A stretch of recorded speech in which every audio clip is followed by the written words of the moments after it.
Internet. A stream online. TNTRadio.live. Today's News Talk Radio. TNT. Welcome back, ladies and gentlemen. Welcome back to this live broadcast. We're still now number one. Appreciate everybody in the TNT chat community. We see the numbers growing there during this week. Great to see some familiar faces in there, as well as some new people as well. Thank you guys for keeping it alive and real there. Now we're going to shift gears right now to the United Kingdom. There is a snap general election underway. There's also some very serious things happening in the Middle East. On both of those topics, I want to turn to our next guest and welcome onto the stage Chris Williamson. He's running as a candidate in this election for the Workers' Party of Britain. Chris Williamson from Derby. Chris, I appreciate you coming on this week. No, thanks for inviting me on, Patrick. Good to be with you.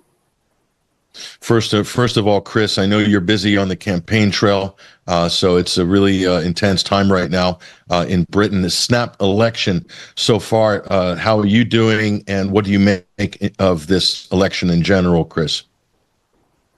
Well, I'm doing very well, if I might say so, Patrick. In the campaign that we've been running in Derby North, the response has been very, very positive indeed, and I think we're in with a very real chance of actually making a breakthrough here. And when I say we, I'm talking about the Workers' Party of Britain, which is led by George Galloway. And I think there's a real chance that we could get a number of our people returned to Parliament. We're fielding 154 candidates across the country. We had hoped to field more than that. In the end, we were down to 154. That's still a significant total. And the response that we were getting in a number of constituencies, the response is pretty good all over. But in a number of constituencies, the response is such that we think that we've got a real chance of getting into double figures. Now, that might seem small beer, but when you consider that all the other political parties in Britain are essentially on the same page, George Galloway refers to them as two cheeks of the same backside. And I think that's a very apt description because they're all signed up to the neoliberal economic agenda. They're all signed up to the war machine, the military-industrial complex, and they all do the bidding of the Zionist entity of Israel. And the only real opposition that there is in Parliament at the moment is from George Galloway.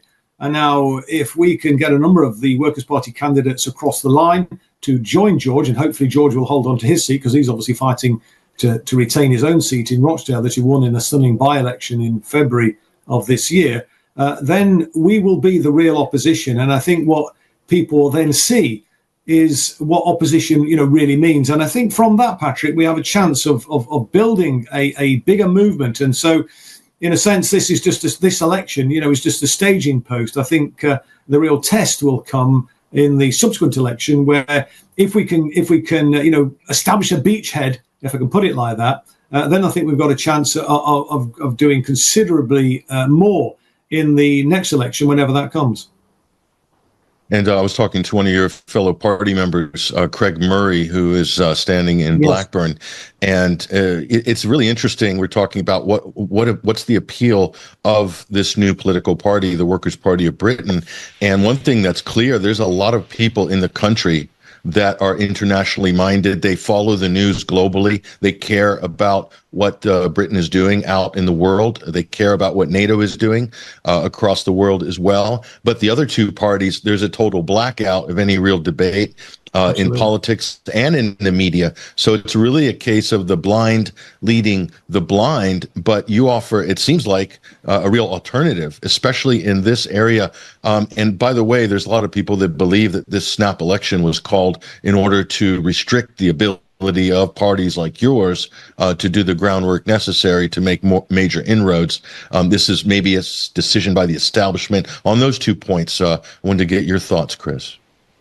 Oh, I think there's no doubt about that. I think the wider general public see us as a breath of fresh air. People are crying out for an alternative. Some people are turning to the far right. The Reform Party is making some headway as well. And interestingly, on some of the positions they take, are positions that I actually agree with. Interestingly, for example, taking an oppositional position in relation to NATO's proxy war in Ukraine. So that's quite refreshing to see that even politicians on the right wing of the political perspective are seeing through this NATO propaganda. And so I think people are really up for that. there is a real disconnect now between the political class and the wider general public. And so, I mean, what we saw when George Galloway won his by-election victory in Rochdale in February was him actually winning more votes than the Labour Party, the Conservative Party, the Green Party, the Reform Party, and the Liberal Democrat Party. These are the mainstream other political parties in Britain. More votes than all of them put together. So, in that sense, I think, we are actually touching a nerve, as it were, tapping into a rich vein. The establishment, though, you're quite right. I mean, I think are very nervous about the advance of the Workers' Party, particularly after George's victory in the by-election in Rochdale. We saw the Prime Minister almost issuing a state of emergency. It was quite unprecedented, to be honest with you, Patrick. I don't know if you saw it. But after George won the election, he went onto the steps of Downing Street to make this kind of State of the Nation address about what a serious concern it was that somebody like George Galloway had been elected. It was quite unbelievable. I think it is unprecedented. So, yes, I mean, I think... that's not a conspiracy theory. I think there was a concern amongst the establishment. We saw how the establishment mobilised against Jeremy Corbyn when he became the leader of the Labour Party against their expectations, and offered an alternative for a short period of time. But obviously they took him out over a period of time, as we know.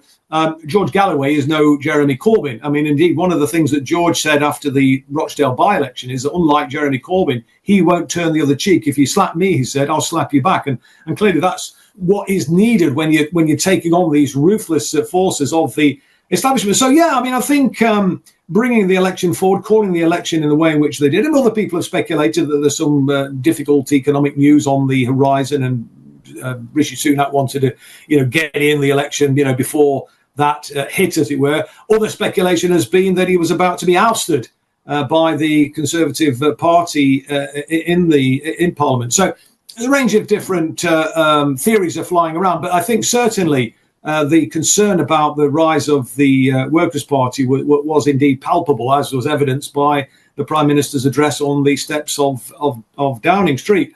And of course, by calling the election early, I mean, if I'm honest, Patrick, it did take us a bit unawares, and we weren't fully prepared. We were in the process of building our party. I'll take, for example, in my own county of Derbyshire, we were just in the process of establishing the first branch of the Workers' Party. We hadn't even got a branch of the Workers' Party established quite there yet. So these branches were popping up all over the country. To great fanfare of publicity, albeit on social media, not so much on the mainstream. And I think that really was frightening the horses within the establishment stables. And as I've said, in Derbyshire, in my own county, we were just in the process of establishing the first meeting of our county-wide branch, and then the election was called. So all of that has had to be put on hold. And so all those preparations, I think, that we would have been able to make ahead of an election, which we were expecting in October, had to be truncated. And that did have a negative effect on our ability to get more candidates over the line, because it's quite a bureaucratic process, Patrick, particularly for people who perhaps haven't got a lot of political experience, and for a party which is quite a new party, so we haven't got that infrastructure around the country to support the candidates. I mean, for example, I was, as you know, Patrick, a member of the Labour Party, former Labour MP, and indeed a local councillor for 20 years. All of that bureaucratic process of getting nomination forms completed, making sure that they're completed in the correct way, obtaining the election address so that you can approach people to nominate you, and all the bureaucracy that goes with it, that was all taken care of by full-time officials of the Labour Party. Well, of course, we didn't have that. We didn't have the benefits of that. We haven't had time to build that expertise and indeed build up the resources to be able to pay people to do that sort of work. So, yes, that did have a negative effect on our ability to get more candidates over the line. But as I said, we have got 154, and we are in a good position, I think, in quite a few constituencies where we think we will get people over the line, in Birmingham, in London, in Manchester, obviously my own constituency of Derby, and indeed in the northeast as well, where one of our candidates is taking on the arch Zionist lobbyist Luke Akehurst. arms lobbyist, who's a senior figure in the Labour Party. It's quite revolting, to be honest with you, Patrick, when you think of the history of the Labour Party, which had always had a rich vein of people who were involved in the peace movement, who were anti-imperialist, as it were, very supportive of the Palestinian people. There was always a rich vein of people within the Labour Party. Obviously, a lot were not, as we know, but they lived side by side, as it were. Now we've got somebody who is, as I've said, basically an arms lobbyist, a big supporter of the Zionist entity. Is runs an organisation called We Believe in Israel, whose strapline is Israel First, which is a rather curious position for somebody who's seeking election to the British Parliament, where he should be putting his electorate first. We should be putting the interests of the British people first. But in reality, he's putting the interests of Israel first. And we are the only party that's calling this sort of hypocrisy out. And we've got a great candidate up in the northeast in Durham, where Luke Akehurst has been parachuted in. Got no connection whatsoever with that part of the world, with that constituency, Patrick. And we're quite hopeful that we might be able to, cause a shock there as well.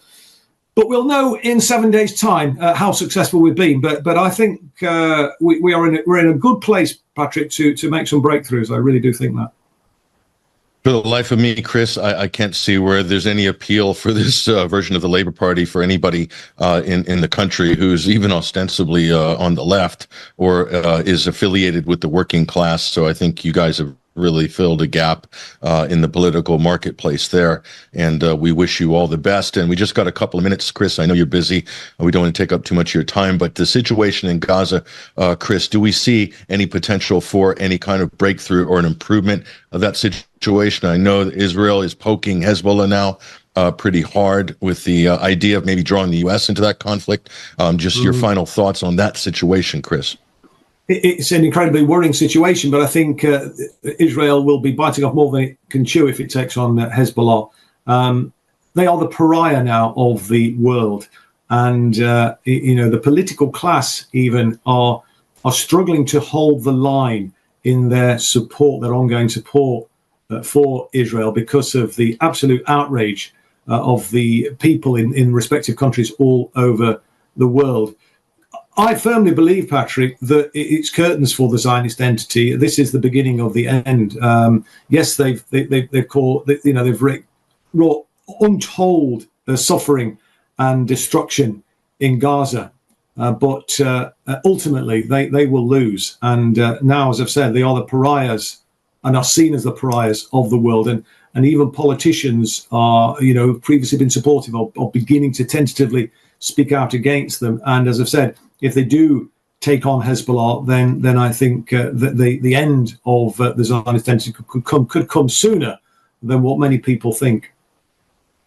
Well, it would certainly be refreshing to see some new faces on the floor of the House of Commons in the coming months. So for that, we wish you and all of your colleagues at the Workers' Party of Britain the best of luck in the upcoming election. But regardless of what happens on election day, it seems like, Chris, that your organization has made major inroads and is a force to be reckoned with going forward. And we really appreciate your attentiveness to these important issues that not a lot of politicians are really paying attention to and care about, Chris. So thank you very much. Appreciate it, Patrick. Thanks very much for the interview. There he goes, ladies and gentlemen. That is Chris Williamson. He's got a big day coming up. We'll keep an eye on that. Hopefully we'll hear from him and some of the other challengers in the coming weeks as those results begin to formulate. Let's take a break right now with TNT, today's News Talk. And when we come back, we'll connect with Basil Valentine for a preview of the big debate in the United States tonight. All that coming up and more. Stay with us. We'll be right back.